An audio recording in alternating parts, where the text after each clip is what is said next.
Hadirin jamaah yang dirahmati Allah. Azab itu akan berakhir. Dukhan itu akan hilang. Dikarenakan apa? Karena pada ayat yang ke-12 Allah berfirman, Rabbana ksif 'annal 'adzab inna mu'minun. Ya Tuhan kami, lenyapkanlah annal 'adzab, dari kami azab ini, sesungguhnya kami akan beriman. Ini merupakan sebuah permintaan dari orang-orang, doa orang-orang mukmin pada saat itu. Bahwasanya mereka meminta doa kepada Allah untuk menghilangkan, untuk dihilangkan dukhan tersebut. Dan dukhan itu akan hilang, sehingga pada saat itu bumi yang diselimuti dengan dukhan, dengan asap kabut yang sangat menyesakkan, itu akan hilang serta-merta. Inilah apa yang disebut dengan dukhan dan apa seputar tentang kabut yang memang menjadi sebuah fenomena di akhir zaman. Banyak para saintis menjelaskan bahwasanya kenapa bisa terjadinya kabut tersebut.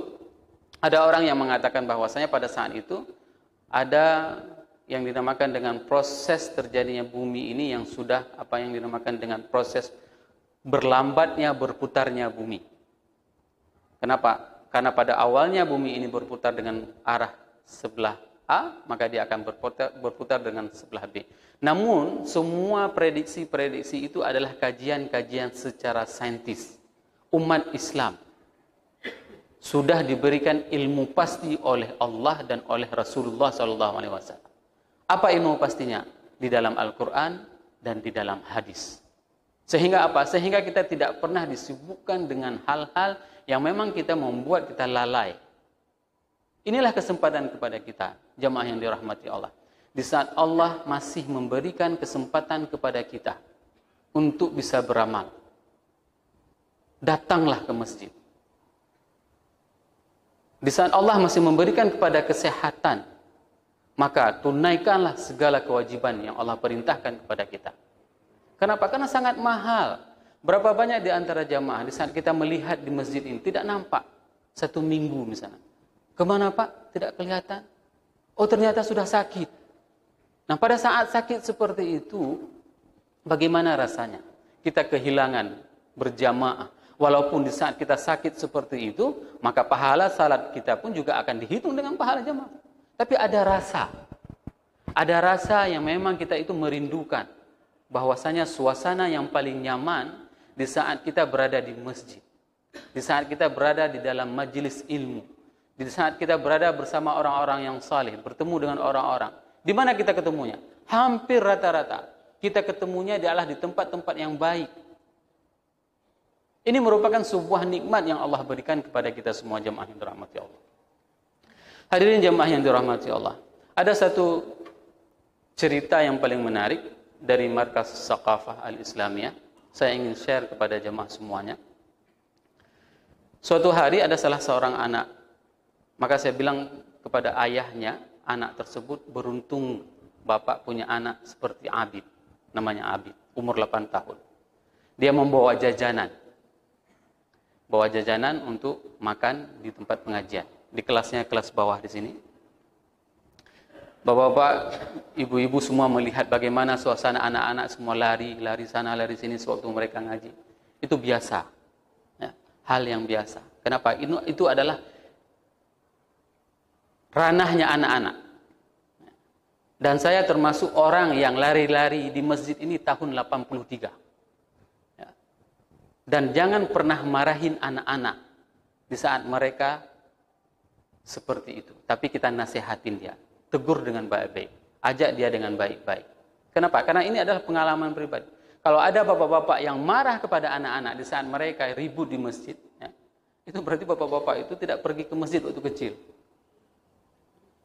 Tapi kalau seandainya kita ada pergi ke masjid, saya termasuk di antara orang-orang yang berada di belakang dulu, itu saling tolak-tolakan. Damanhur kecil, wajar. Kenapa? Nah, saya ingin ceritakan Abid, ini umur 8 tahun, lari-lari. Nah, pada saat itu dia sedang kejar-kejaran, diambil jajanannya oleh temannya. Pada saat itu sudah kejar-kejaran, sudah capek, saya perhatikan, sudah dia berhenti berduanya. saya tanyain, kenapa Abid? Diambil jajanan saya Ustaz. Saya datangin anak yang ambil jajanannya itu dan saya ambil langsung. Saya katakan, nak, tidak boleh mengambil jajanan orang. Ini namanya mencuri. Bingung. Bingung anak-anak diajarin seperti itu. Tapi itu harus disampaikan. Bahwasanya ini adalah pelajaran penting. Mengambil hak orang, mengambil punya orang itu adalah mencuri. Harus dari kecil kita mengajarinya. Sama seperti orang Aceh mengajari bahwasanya haramnya daging babi. Bagaimana bencinya orang Aceh saat dikatakan babi misalnya. Marah sekali. Kenapa? Dari kecil memang sudah dikatakan daging babi itu haram. Nah, hari ini kita harus mengajarkan kepada anak-anak kita bahwasanya mengambil hak orang lain itu adalah mencuri. Nah, pada saat itu dia menangis, anak kecil diambil balik itu menangis, bergetar. Bergetar dia. Sampai keluar ingusnya, ya, menangis seperti itu, saya biarkan saja. Dan nangis dia. Saya datangi Abid. Abid, ini jajanan Abid kembali. Makasih Ustaz. Saya gendong dia, saya taruh di dalam pangku saya. Saya tanyakan kepada Abid. Abid mau bersedekah? Mau Ustaz. Kasih sedekah jajanan ini untuk kawan Abid yang tadi. Apa yang dia lakukan? Datang dia dengan gentleman-nya, ya, dibaginya lagi. Nih ambil sedekah dari aku, katanya. Disorak semua sama teman-temannya. Bodoh ke. Ini bahasa anak kecil. Bodoh ke. Apa dijawab sama Abid? Kalian yang bodoh. Aku kan udah sedekah. Aku dapat pahala. Coba bayangkan anak kecil kalau seandainya kita edukasikan dengan baik, itu akan terbekas di dalam otaknya. Itu sampai dia tua. Dia tahu makna bersedekah. Hari ini kenapa di saat kita diajak bersedekah itu berat? Karena memang kita tidak pernah diedukasikan dari kecil bagaimana manfaatnya bersedekah. Bagaimana pentingnya bersedekah. Dan itu disebutkan di dalam Al-Quran.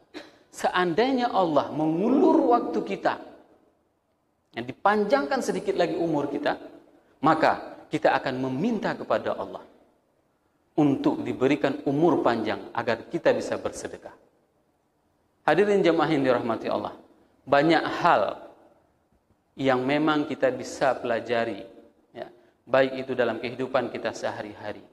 Maka oleh sebab itu jemaah yang dirahmati Allah, saya sangat menyarankan, di saat kita melihat peluang-peluang amal-amal soleh yang bisa kita lakukan, maka lakukanlah. Jangan pernah terpengaruh dengan omongan orang lain. Jangan pernah terpengaruh dengan bisikan. Khannas itu adalah bisikan. Siapa yang membisik manusia? Minal jinnati wan nas. Yang membisik manusia itu adalah jin dan manusia. Jin membisik manusia, ngapain sedekah? Masjid itu kan nggak perlu disedekah. Untuk apa lagi sedekah untuk masjid? Itu dibisik oleh jin. Sedangkan manusia dibisiknya juga. Ngapain sedekah ke Masjid Baitur Rahman? Sedekah Baitur Rahman aja banyak. Seperti itu. Ini dibisik oleh manusia. Dan semuanya itu adalah khannas yang disebutkan di dalam Al-Quran. Bahwasanya pembisik-pembisik itu terdiri dari manusia dan juga terdiri dari jin. Sehingga apa? Sehingga kita itu enggan untuk melakukan kebaikan-kebaikan. Padahal kebaikan tersebut akan mengalir kembali pahalanya kepada kita. Oleh sebab itu jemaah yang dirahmati Allah, ini merupakan pembahasan yang wa'adul haq yang disuruh persiapkan oleh Rasulullah SAW. Bahwasanya berhati-hatilah, badiru, bersegeralah untuk kita melakukan segala aktivitas yang dapat kita menjadikan investasi kepada kita sehingga kita dapat mempersiapkan diri kita jika seandainya Allah memberikan kita umur panjang untuk menghadapi masa yang dinamakan dengan masa dukhan. Subhanakallahumma wa bihamdika asyhadu an la ilaha illa anta astaghfiruka wa atubu ilaik. Wassalamualaikum warahmatullahi wabarakatuh.